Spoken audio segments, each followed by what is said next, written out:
E aí, gente, tudo jóia? Sou Gabriel Esquilo, voltamos aqui com Take 3, isso agora exclusivamente no YouTube. A gente vai dar continuidade aqui à Toy Story que a gente estava falando. Queria tocar um pouquinho no assunto da dublagem, que é tão especial pra gente aqui, né? Na língua original americana, nos Estados Unidos, tem o Tom Hanks, quem mais que tem? O Tim Allen, eu acho que os mais famosos são esses. E aqui a gente mexe com, né, Guilherme Briggs, que acho que é o nome mais conhecido da dublagem no Toy Story. No Toy Story, tipo, acho que até no meio, né? O mais popular. A gente fala muito com emoção, né? Lembrando das falas assim, dubladas, que marcaram a gente, tudo. É legal quando você vê o original, até quando você lê as falas do original, né, em inglês, e pensa assim, caraca, que sacada genial adaptar isso desse jeito. Eu acho que a adaptação é muito boa, A adaptação, né? Sim. Né? Eu acho que é um lance assim que torna muitas cenas mais ordinárias no texto em inglês especiais pra gente. Por exemplo, o Buzz pergunta a procedência dos brinquedos, né? Aí a gente tem lá o senhor Cabeça de Batata falando assim, eu vim da Zona Franca. e o dinossauro fala, eu vim do Paraguai. É mesmo? Eu sou da Zona Franca. E eu vim do Paraguai. Quer dizer... Né? Então, assim, é uma coisa que a dublagem brasileira, né, tem de especial, uma piada que eles aproveitaram ali na adaptação. Não. É muito bom. Apesar de tudo, assim, né, da gente estar acostumado a reclamar de dublagem, assim, mas em animação eu acho a coisa mais gostosa, assim, de você aproveitar e você ficar curtindo a dublagem. Tem mais liberdade também. Sim, é uma liberdade criativa que muda o rumo do filme, assim, sabe? O filme, beleza, ele tem um início, tem um final, mas ele muda o caminho que ele vai tomar. Algumas piadas você perde em inglês, algumas piadas você perde trazendo para o português também. Mas algumas piadas você ganha, né, na dublagem. Eu acho que quando ele acorda no baú, eu acho é uma das minhas partes favoritas. No inglês, assim, é uma piada muito passageira e muito... Mas o jeito que eles dublam o Senhor Cabeça de Batata na hora, ele é tão sarcástico assim, e hostil, de um jeito engraçado, que eu acho que é uma das partes mais engraçadas do filme pra mim. E é isso que eu amo do Cabeça de Batata. Ele só quer encher o saco, ele quer ver o circo pegar fogo ali. O Buzz chega, ele fica, Woody, você tem um laser? Cadê o seu laser? Ou então por que você não tem um laser, Woody? É muito bom. Ou então a parte da merendeira, que eu amo. É o Slink, assim, né? Que é uma coisa que não tem muita graça em inglês, assim, mas merendeira é uma palavra engraçada, assim, sabe? Se você para pra pensar. E eu acho que eles aproveitam muito isso é muito bom. Acho que, óbvio, o trabalho de dublagem é sensacional, mas assim, eu sempre foco muito na adaptação. Na assim, localização.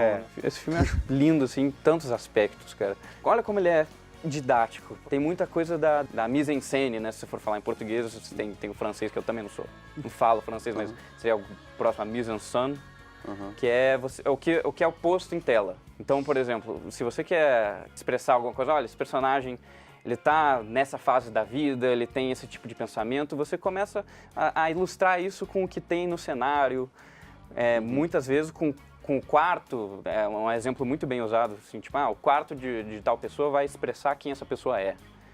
E a gente tem muito o quarto, tanto do Sid quanto do Andy. É um take muito legal, que mostra um pouco isso que você está dizendo, eu acho, é quando eles conseguem fazer contato do quarto do Sid com os brinquedos que estão na janela do Andy. E assim, essa questão da janela, né, eles estão longe, assim, como se fosse em outra dimensão. Sim. E aí você corta pra fora e é uma casa do lado da outra, assim, né? Tipo, perigo mora ao lado. Né? Não, e brincando com isso, assim, né? Da escala, né? Do filme, deles serem brinquedos e tal. Que é só a casa do lado, mas é como se fosse uma fronteira. Uma fronteira gigante. Tem até um murinho ali. E o Sid, né? Que é o vilãozão do filme, né? Que a gente tá sempre acostumado a tratar filmes com tem heróis e vilões, né? O Sid é o vilão do filme.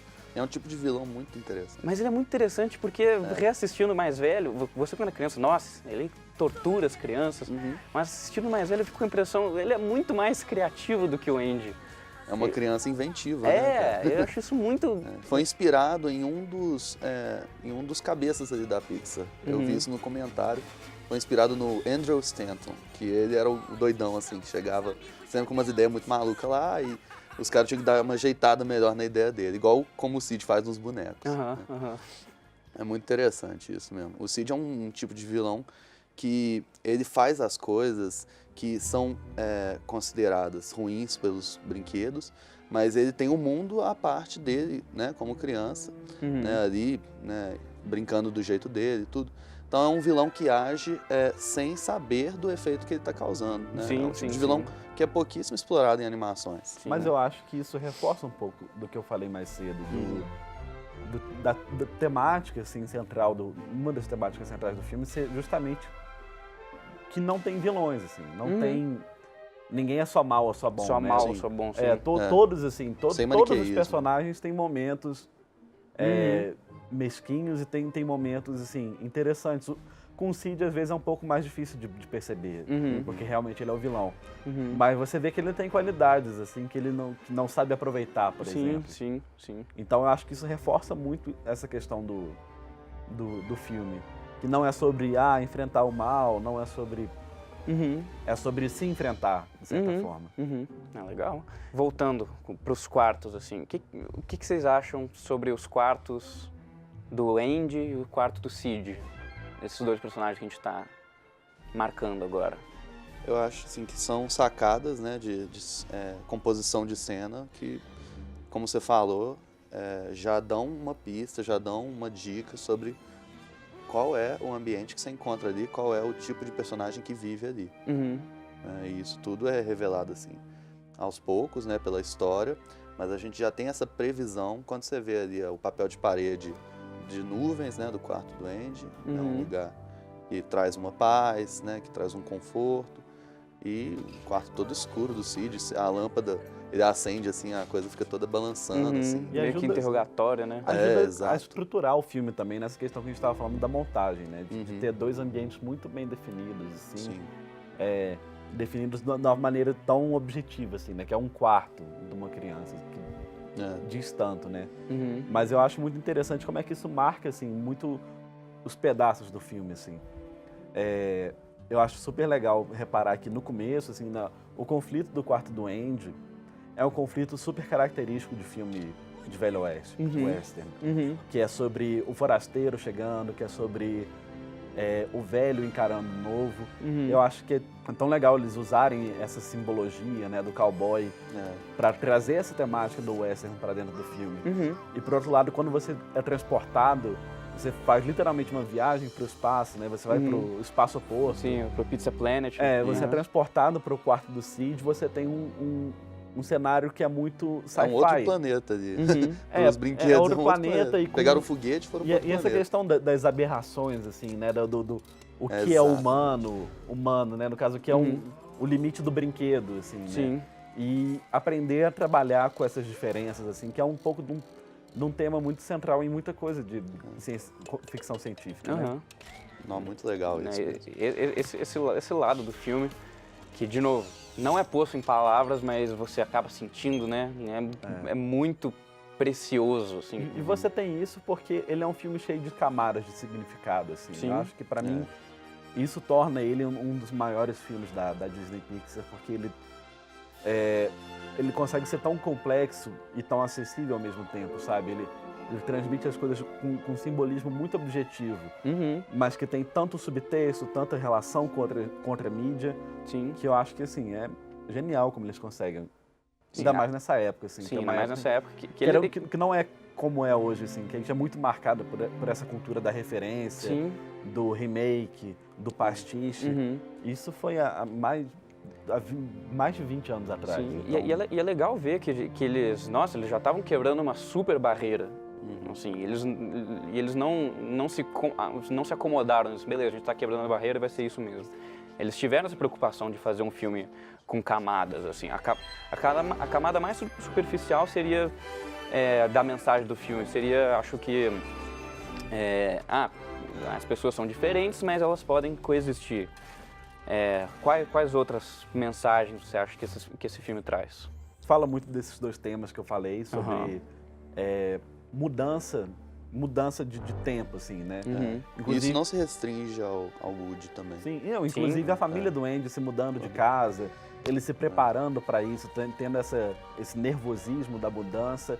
Eu acho que é um tema muito central do filme também. E saber estender isso aos personagens, né?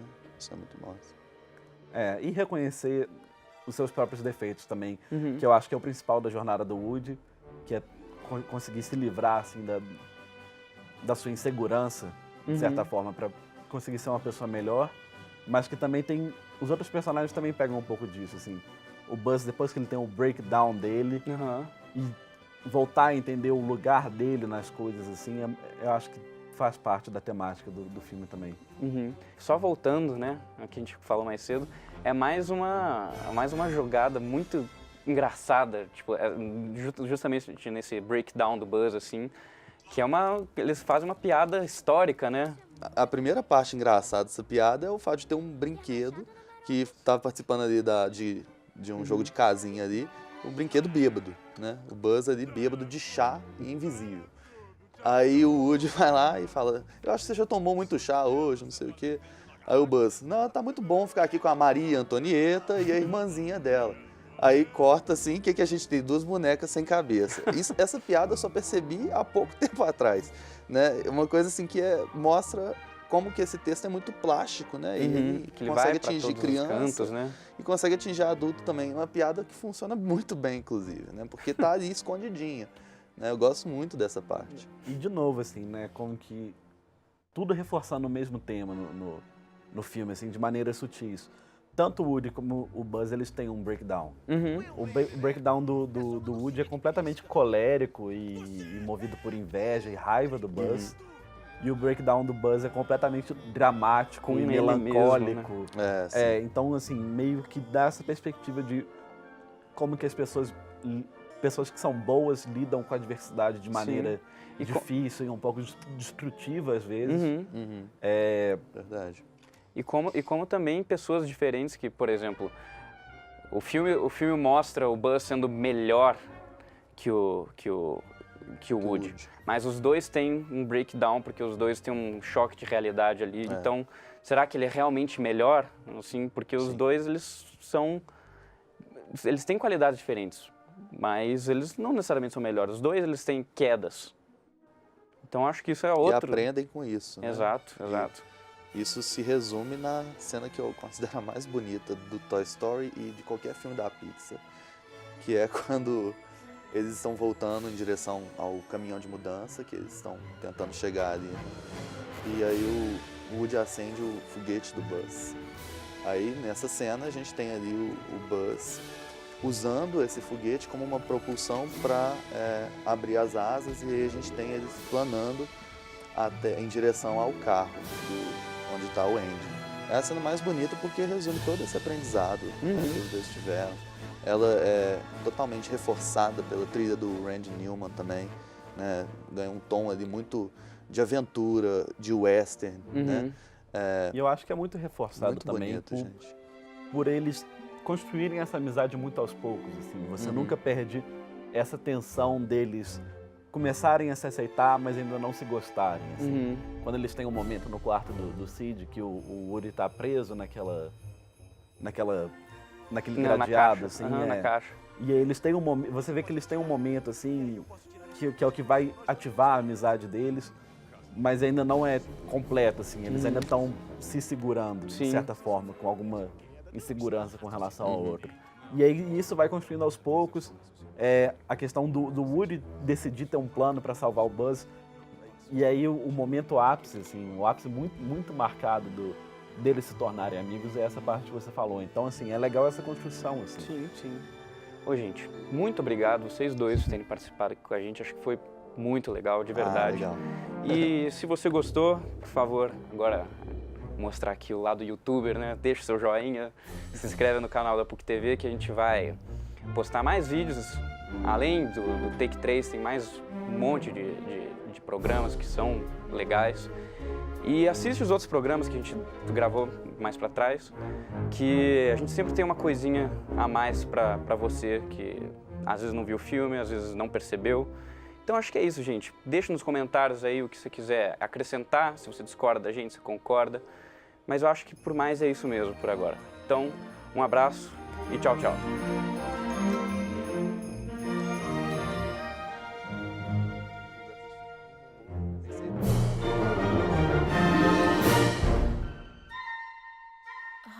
You're such a beautiful little princess.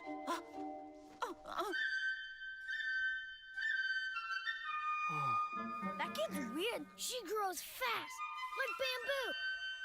Have you gotten bigger again? Yeah? You think so?